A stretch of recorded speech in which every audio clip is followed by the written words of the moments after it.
محمد مصطفیٰ صلی اللہ علیہ وآلہ وسلم ترش روح ہوئے اور منہ پھیر بیٹھے کہ ان کے پاس ایک نابینا آیا، اور تم کو کیا خبر شاید وہ پاکیزگی حاصل کرتا یا سوچتا تو سمجھانا اسے فائدہ دیتا۔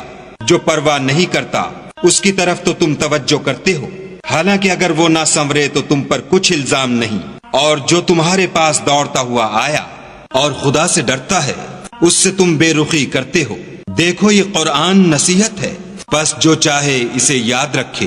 قابل ادب ورقوں میں لکھا ہوا جو بلند مقام پر رکھے ہوئے اور پاک ہیں، ایسے لکھنے والوں کے ہاتھوں میں جو سردار اور نیکوکار ہیں۔ انسان ہلاک ہو جائے کیسا ناشکرا ہے۔ اسے خدا نے کس چیز سے بنایا؟ نطفے سے بنایا، پھر اس کا اندازہ مقرر کیا، پھر اس کے لیے رستہ آسان کر دیا، پھر اس کو موت دی، پھر قبر میں دفن کرایا، پھر جب چاہے گا اسے اٹھا کھڑا کرے گا۔ کچھ شک نہیں کہ خدا نے اسے جو حکم دیا اس نے اس پر عمل نہ کیا۔ تو انسان کو چاہیے کہ اپنے کھانے کی طرف نظر کرے۔ بے شک ہم ہی نے پانی برسایا، پھر ہم ہی نے زمین کو چیرا پھاڑا، پھر ہم ہی نے اس میں اناج اگایا، اور انگور اور ترکاری اور زیتون اور کھجوریں اور گھنے گھنے باغ اور میوے اور چارہ، یہ سب کچھ تمہارے اور تمہارے چارپایوں کے لیے بنایا۔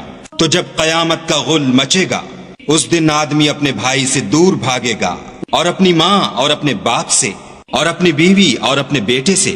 ہر شخص اس روز ایک فکر میں ہوگا جو اسے مصروفیت کے لیے بس کرے گا۔